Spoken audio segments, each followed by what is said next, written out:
Começando, gente, fibromialgia, ela vem da palavra dos radicais gregos latinos. Fibro significa face. Face é o que? É a membrana que envolve o músculo. Então é a face, o músculo e algia, que é dor, e condição. Como que a gente fala da fibromialgia, gente? Existe um marcador biológico? Não existe. O que é um marcador biológico? É um exame de sangue ou um exame objetivo que mostra, essa pessoa tem a doença. Por exemplo, diabetes, você aumenta a glicose. Você tem aumento de glicose, tem critérios bem definidos, mas é um aumento da glicose, é um estigma bioquímico. Ou seja, se a glicose estiver alterada, você pode pelo menos desconfiar que existe diabetes. E a fibromialgia? O fato da gente não ter um marcador específico deixa o diagnóstico muito mais difícil, mais subjetivo e baseado em alguns critérios que dependem de interpretações dos profissionais de saúde. Então, mesmo a pessoa cumprindo todos os critérios, como a doença não é visível, é muito mais difícil o diagnóstico ser feito. Então, pensando no paciente com fibromialgia grave, com muita incapacidade, muita fadiga, esse paciente pode não conseguir levantar da cama e ser considerado, olhando uma pessoa normal. Agora, uma pessoa, por exemplo, que tem uma hemólise, que é uma alteração sanguínea, ele pode chegar a ter um bilirrubina de 20, ele fica completamente amarelo. Esse paciente não tem nenhum problema prognóstico, mas ele parece muito mais doente do que o paciente com fibromialgia. Então, a ausência de um marcador bioquímico e de uma alteração no exame clínico congruente com o problema dificulta muito o diagnóstico. E é um dos motivos que faz com que as pessoas portadoras de fibromialgia sofram tanto.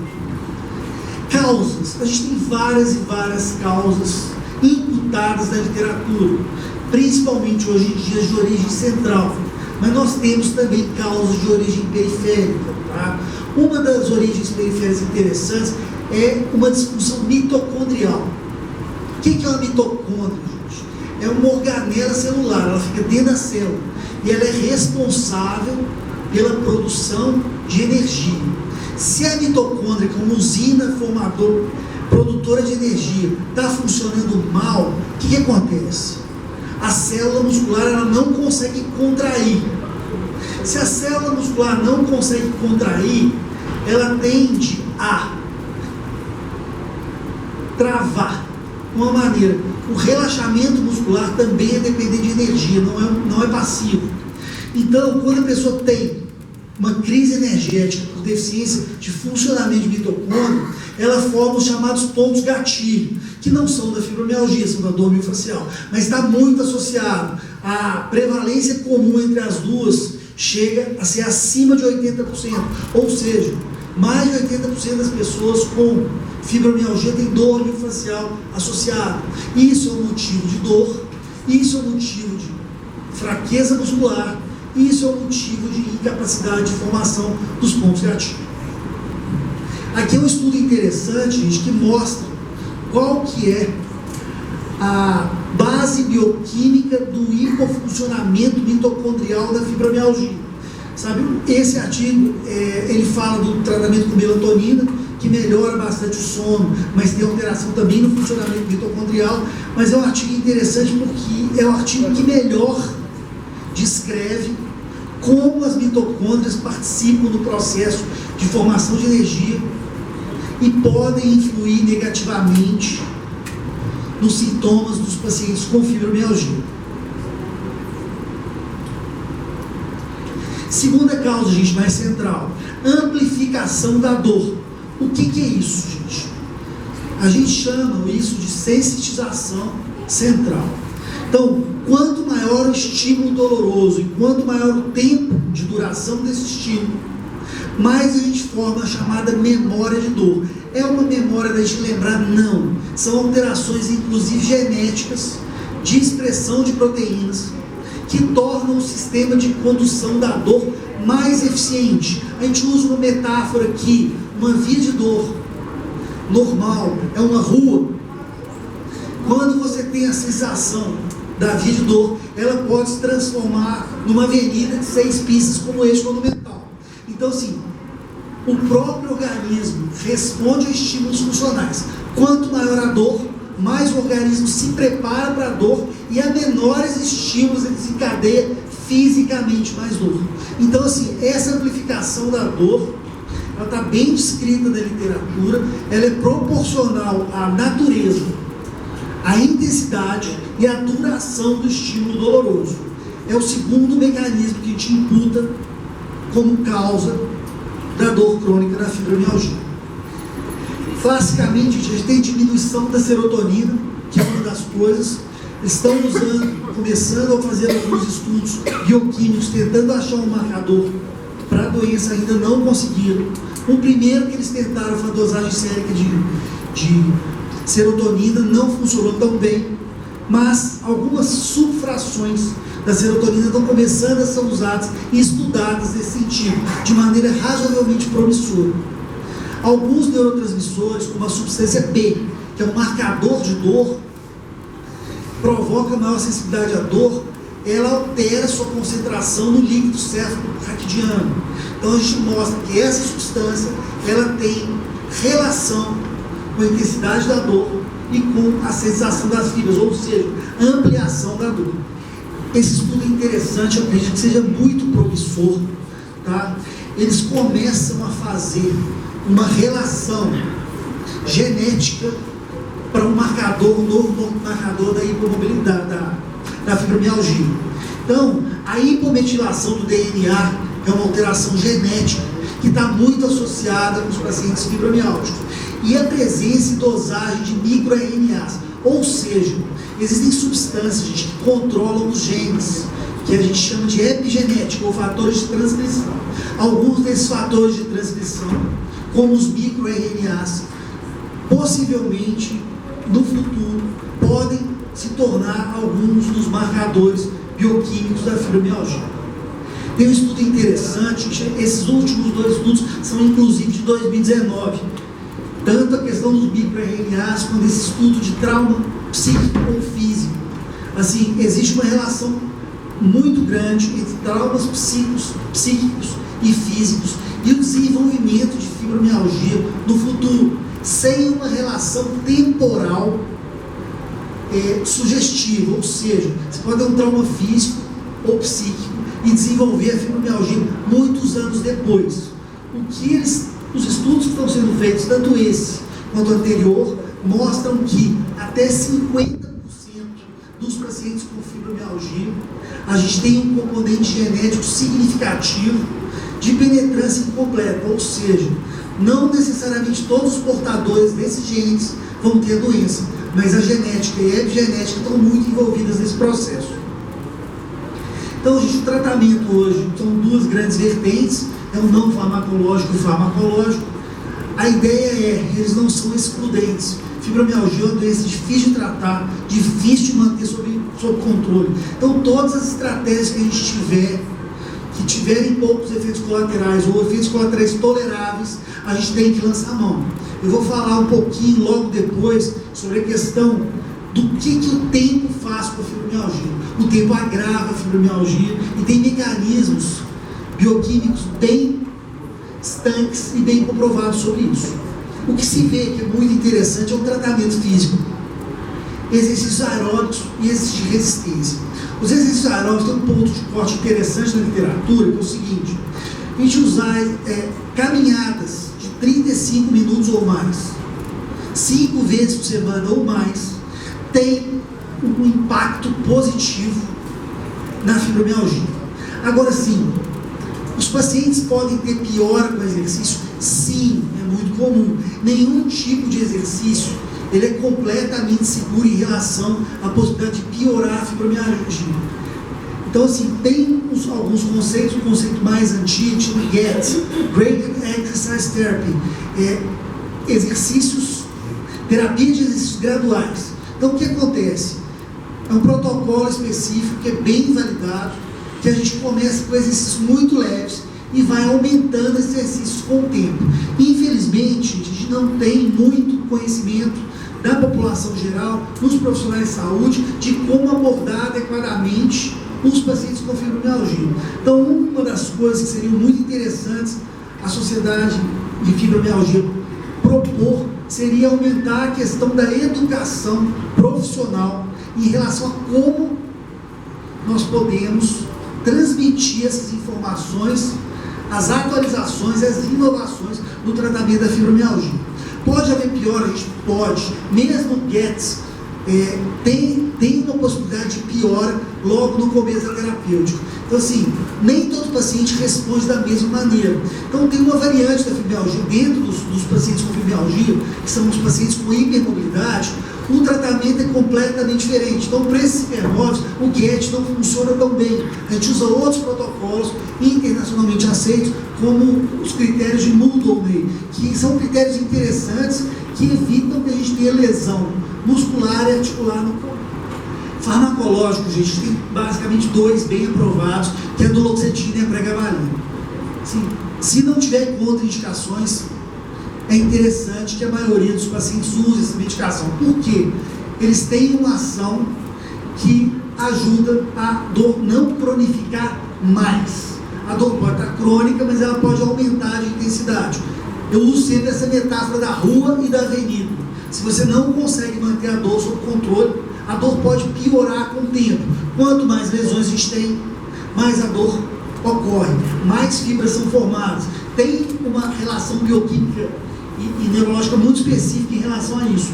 Então, quanto mais dor, mais fator de crescimento, mais sinapses se criam, mais se altera as proteínas de membrana que fazem a transmissão de dor. Então, acaba você tendo de uma rua, que é uma pessoa normal, com uma avenida. Então, todos os mecanismos de supressão naturais do corpo, eles podem ser perdidos com a fibromialgia, ou pelo menos diminuídos.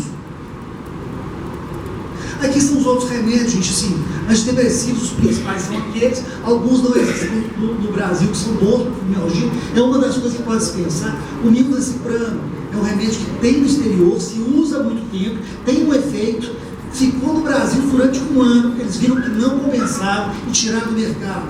Assim, está nos protocolos internacionais e é uma coisa, não é caro. Analgésicos, opioides, a gente deve evitar os opioides na fibromialgia, gente. Então, assim, a gente sabe que poucos opioides têm algum grau de plausibilidade da fibromialgia. Um deles é o tramadol. Por quê? Talvez nem seja pelo efeito direto opioide, porque ele tem um efeito semelhante ao antidepressivo do duloxetina. Então, esse pode ser o motivo, tá? Outros opioides fortes, praticamente proscritos da fibromialgia, exceto se, além da fibromialgia, a pessoa tem algum outro tipo de dor incapacitante, como uma artrose de membro inferior grave, uma artrose de joelho. Então, assim, isso aí a gente poderia, mas não pela fibromialgia. Os AINES, gente, a gente tem que evitar. Anti-inflamatório a longo prazo não é bom para dor crônica e pode piorar e causar muitos efeitos colaterais. Tem estudos que mostram que eles alteram um pouquinho a cartilagem e podem ser maléficos a longo prazo. Relaxantes musculares, outros adjuvantes, a gente tem aí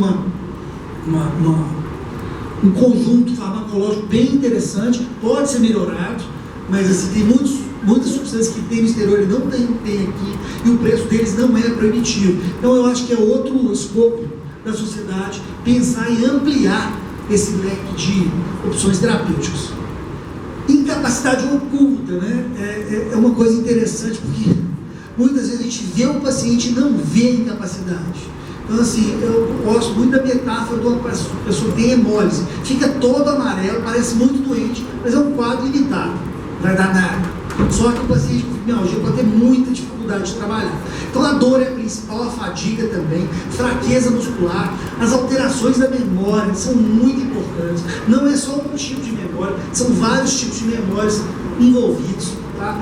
A capacidade de concentração é muito diminuída, principalmente relacionada ao que a gente chama de memória operacional ou memória de trabalho, e uma coisa estigmatizante dentro do mercado de trabalho, desconfiança dos colegas. Isso acontece muito, mesmo com pessoas esclarecidas. Colegas de trabalho, às vezes, questionam a existência da doença, principalmente porque ela não tem rosto. A fibromialgia, ela é uma incapacidade escondida. E esse termo está sendo muito usado na literatura internacional para falar da fibromialgia. Então, as mulheres, gente, que são o alvo principal da fibromialgia, o que eles colocam nos artigos? Elas trabalham muito mais que os homens em tarefas repetitivas. E isso tende a lesar mais a musculatura e aumentar a sensação de dor. Tá? E outra coisa, elas têm uma tendência muito maior a trabalhar em tarefas não remuneradas no domicílio. Então, assim, geralmente é a obrigação principal delas, socialmente, fazer um trabalho doméstico. Olha, isso é uma literatura americana. Então, a literatura americana, assim, essa questão já está muito mais melhor pacificada. Mas mesmo assim, mesmo nos Estados Unidos, eles colocam que as mulheres acabam tendo um trabalho doméstico muito maior. Gente, uma pessoa com fibromialgia que trabalha 6 horas por dia, ela tem que ter um descanso. Ela fazer uma tarefa repetida à noite, como lavar uma louça, cozinhar, é o momento que ela precisaria de dar o repouso para essa musculatura e não consegue. Então é um dado que, assim, mais de um artigo coloca, e dentro de uma população que, assim, a questão machista não é tão prevalente quanto aqui. Tem uma ativista catalã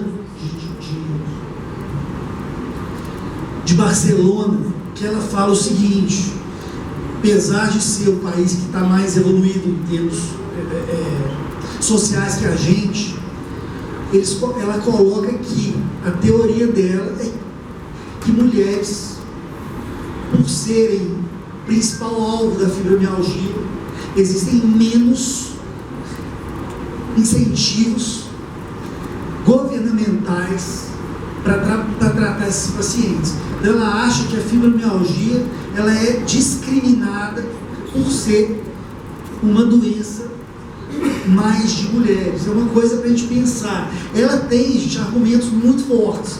Cabe a vocês, o nome dela é Érica Briondes Vosmediano.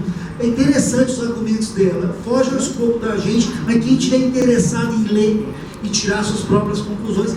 Esse é um estudo, gente, muito interessante, o estudo já é de 2015, mas ele mostra, através do que a gente chama de avaliação neuropsicológica. O que é isso? É um neuropsicólogo que faz. Então você mede memória operacional, memória de curto prazo, raciocínio matemático, raciocínio verbal. Então, assim, o que é memória operacional, gente? É como um ícone que a gente coloca no desktop para a gente usar ele rapidamente. E a principal alteração cognitiva das pessoas com fibromialgia é a alteração da memória operacional. Então, as pessoas, às vezes, não têm aquela rapidez de raciocínio para encadear uma coisa com o próximo raciocínio. Levando em consideração que a memória de curto prazo e longo prazo também é alterada em um pouco menos extensão, os problemas cognitivos aparecem. O que acontece, gente? Por que isso acontece? E as avaliações neuropsicológicas mostram isso. Muito provavelmente, a gente corrobora isso com estudos de ressonância funcional que mostram o funcionamento do cérebro, que as vias de dor se tornam tão mais intensas, aquela questão da uma rua e uma pista grande, que ela rouba massa cortical cinzenta das outras atividades. Então, quando você pega um paciente que tem uma ressonância funcional, tem um estudo que fala isso, um estudo um pouquinho mais antigo, pessoas com 2 anos, 4 anos, 6 anos, 12 anos com dor, o cérebro dela, ele se torna mais especializado em dor. Então, mais regiões são ativadas em uma sensação do que uma pessoa que não tem a doença. Então, além da questão da rua, se transformar numa rua, para uma avenida de 5 pistas, a área de interpretação e a área emocional envolvida na dor, ela aumenta de sobremaneira. O tempo, gente, como os estudos mostram, concorre contra a dor. Por quê? Quanto mais dor, se a dor continua, você vai ter mais sensação das vias de dor e a dor pode piorar cada vez mais. Então, é interessante que a gente não perca tempo e trate a dor adequadamente, seja com medidas farmacológicas, seja com medidas não farmacológicas. E lembrar que, além do aumento da dor, A gente tem perda de capacidade cognitiva. E isso é muito importante para todas as pessoas que sempre querem evoluir. O ser humano foi feito para evoluir, crescer, fazer coisas. Então a gente tem um limitador, é muito ruim.